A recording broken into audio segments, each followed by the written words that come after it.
ایک تو اپنے نواسے کے لیے چھوڑا ہے، دوسرا اس کھجور کے تنے کے لیے چھوڑا ہے۔ بندہ ممبر پہ بیٹھا ہو، خطبہ دے رہا ہو، یہ بھی رب کی عبادت ہے۔ نبی کریم علیہ السلام اٹھے، اپنے صحابہ سے پوچھا نہیں کہ یہ رونے والا کون ہے، آواز کہاں سے آ رہی ہے، کسی سے نہیں پوچھا، کیوں؟ حضور جانتے تھے نا یہ میرا کون سا عاشق میرے عشق میں رو رہا ہے۔ پوچھتا تو وہ ہے جس کو علم نہ ہو۔ نبی پاک کو تو رب نے ہر شے کا علم عطا کر رکھا ہے نا جی۔ سرکار آئے اور اس کھجور کے خشک تنے پہ اپنا مبارک ہاتھ رکھا، فرمایا چپ ہو جا۔ اچھا یہ تو حدیث ہے، آگے میں اپنے ذوق کی بات کر رہا ہوں۔ سرکار نے اس پہ ہاتھ رکھا، اس کو سینے سے لگایا، وہ چپ ہو گیا۔ لیکن یہ منظر دیکھ کر رب کا عرش بھی جھوم اٹھا ہوگا، رب کے عرش نے بھی گویا یہ صدا دی ہوگی، اوہ کھجور کے خشک تنے، تیری اوقات کیا ہے؟ نہ تیرا کوئی فرنیچر بنے، نہ تو کسی اور کام آئے سوائے چولہے کے، آگ ہی جل سکتی ہے اور کچھ بھی نہیں۔ گویا کہ رب کے عرش نے جھوم کر یہ کہا ہوگا، او کھجور کے خشک تنے، اپنی اوقات دیکھ اور مصطفیٰ کی ذات دیکھ۔ یہ وہ ذات ہے کہ مدتوں سے جس نبی کے قدموں کی دھول کو بوسے دینے کے لیے میں ترس رہا ہوں، وہ حضور تجھ پر اپنی مہربانی والا شفقت والا ہاتھ رکھے ہوئے ہیں۔ اچھا سرکار نے پھر کیا فرمایا؟ اور تو چپ ہو جا، خاموش ہو جا، تو یہ بتا تو چاہتا کیا ہے؟ دیکھیں نا، جب بندہ حضور کی محبت میں روئے، سرکار سے محبت کرے، تو پھر یہ محبت کا صلہ بھی حضور عطا فرماتے ہیں۔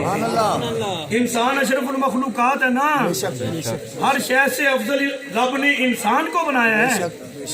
اگر وہ کھجور کا خشک تنا اتنا مقام پا سکتا ہے، ہم تو پھر بھی انسان ہیں۔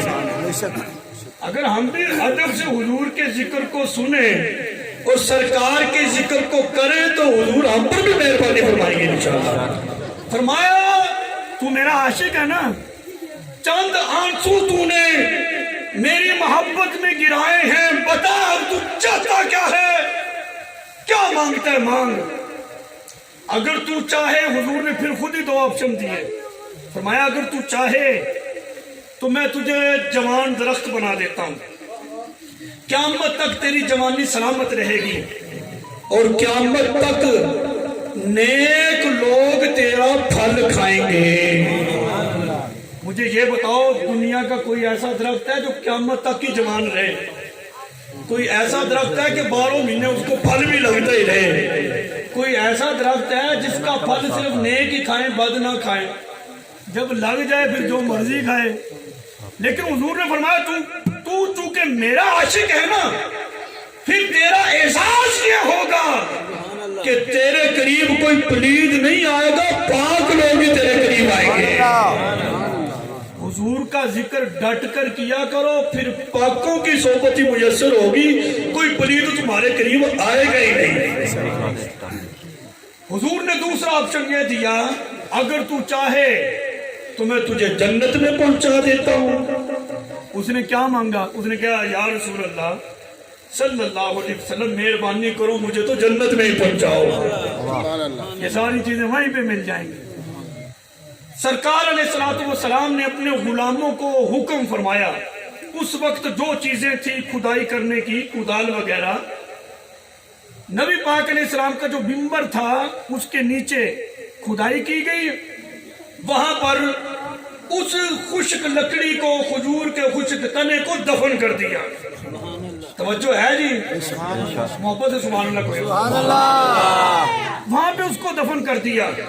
حضرت ابو بکر صدیق، حضرت عمر فاروق، بہت سارے صحابہ موجود ہیں، کسی صحابی نے یہ عرض نہیں کی یا رسول اللہ صلی اللہ علیہ وسلم، اس نے تو جنت مانگی تھی، جنت تو 7 آسمانوں سے اوپر ہے، آپ نے اس کو نیچے دفن کر دیا ہے۔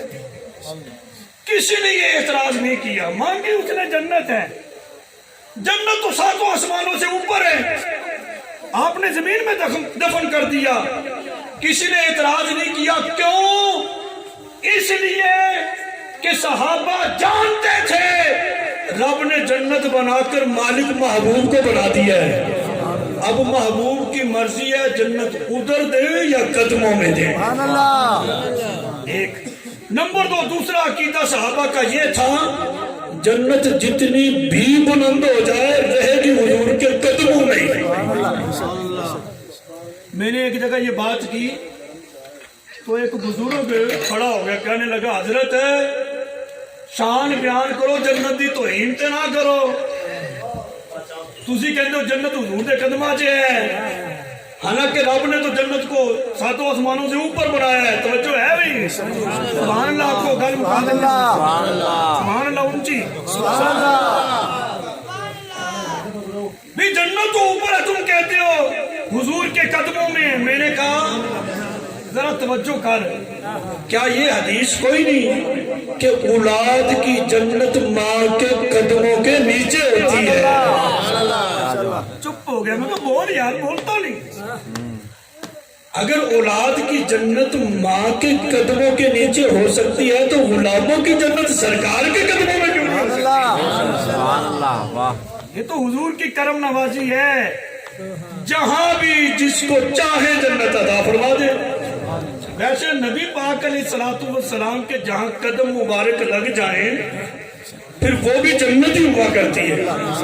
ریاض الجنہ کیوں کہتے ہیں؟ یہ قبلہ قاری صاحب تشریف فرما ہے، یہ گئے ہیں، یہ اس جگہ کی زیارت کر کے آئے ہیں جو جگہ حضور علیہ الصلوۃ والسلام کے حجرہ مصلی کی تھی نا، جہاں سے حضور نماز پڑھانے آتے تھے پھر جاتے تھے، جہاں جہاں آپ کے مبارک قدم لگتے تھے وہ جگہ ریاض الجنہ ہے۔ اس کا مطلب یہ ہے کہ یہ جگہ تو زمین پر ہے، سعودی عرب کے اندر ہے، مدینہ شریف کی دھرتی پہ ہے، لیکن یہ ہے جنت کا باغ، یہ جنت کا باغ ہے۔ اچھا لے بھی بات کو میں اب ختم کر رہا ہوں، ٹائم چونکہ زیادہ ہو گیا ہے، محبت سے ذرا سبحان اللہ کو۔ سبحان اللہ۔ نبی کریم علیہ الصلوۃ والسلام کا ذکر کر رہے ہیں نا جی، ذکر رسول کی برکت کیا ہے؟ ہم حضور کا ذکر کر رہے ہیں، اور یہ ذکر کرنے سے بندے کو فوائد کیا حاصل ہوتے ہیں جو بندہ ذکر کرتا ہے نبی پاک علیہ الصلوۃ والسلام کا۔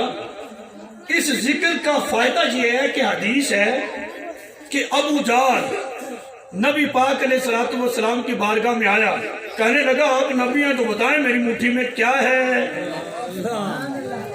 اس کا یہ سوال اس بات پہ دلالت کرتا ہے اس وقت یہ بحث چھڑی ہوئی تھی، لوگوں میں اس بات یہ بحث مباحثہ ہو رہی تھی کہ نبی پاک ہوتے فرش پر ہیں، خبریں عرش کی دیتے ہیں۔ نعرہ تکبیر، نعرہ رسالت، نعرہ حیدری۔ یعنی صحابہ اکرام نے لوگوں کے اندر یہ کہنا شروع کر دیا تھا ہمارے آقا وہ ہیں ہوتے تو فرش پر ہیں، خبریں عرش کی دیتے ہیں۔ ابو جہل نے کہا اچھا یہی بات ہے تو ابھی امتحان لیتے ہیں، ابھی دیکھ لیتے ہیں۔ کنکریاں اس نے اٹھائیں، کہنے لگا اگر آپ نبی ہیں تو بتائیں میری مٹھی میں کیا ہے؟ ابو جہل ضرور تھا لیکن اس کو یہ پتا تھا کہ جو نبی ہو اس کو غیب کا علم ضرور ہوتا ہے، وہ تو نبی مانتا نہیں تھا نا۔ افسوس ہے آج کے نام نہاد مولویوں پہ جو نبی بھی مانتے ہیں غیب کا علم بھی نہیں مانتے، حالانکہ نبی ہوتا ہی وہ ہے جس کو غیب کا علم ہو۔ اچھا وہ کنکریاں اس کے ہاتھ میں تھیں، نبی ہیں تو بتائیں آپ میری مٹھی میں کیا ہے؟ حضور علیہ الصلوۃ والسلام نے فرمایا میں بتاؤں یا مٹھی والی چیز بتائے میں کون ہوں؟ پوچھا تو اس نے حضور کے علم کے بارے میں تھا، لیکن نبی پاک علیہ السلام صرف اپنا علم ہی نہیں بلکہ اپنا اختیار بھی دکھانا چاہتے تھے کہ اس کو میں اپنا اختیار بھی دکھاؤں۔ کہنے لگا ہاں جی ٹھیک ہے، دل میں سوچیں گے تو کنکریاں یہ کیا بولیں گی؟ ہاں جی یہ میری مٹھی والی چیز بتایا آپ کون ہیں؟ سرکار علیہ السلام نے اشارہ فرمایا، ان کنکریوں نے ذکر رسول شروع کر دیا۔ سبحان اللہ، کیا بات ہے۔ کنکریوں نے ذکر رسول شروع کر دیا۔ جب انہوں نے کلمہ شہادت پڑھا، رسول اللہ کا ذکر کیا، گواہی دی، ابو جہل نے پتہ کیا کیا؟ ان کنکریوں کو پھینک دیا۔ اس کا مطلب یہ ہے کہ حضور کے ذکر سے جس بندے کو بیزاری ہوتی ہے وہ ابو جہل ہے۔ اسی کو چڑ ہوئی تھی نا، تبھی اس نے پھینکی۔ اور سرکار کا ذکر سن کے جس کا سینہ مدینہ بن جائے وہ تو حضور کے پھر عاشق ہے نا جی۔ اس نے کنکریاں پھینک دی۔ وہ کنکریاں تھی تو ابو جہل کی قید میں، لیکن جب ان کنکریوں نے سرکار کا ذکر کیا، آئی ویرانے سے تھی لیکن پھر آگئی حضور کے میخانے میں۔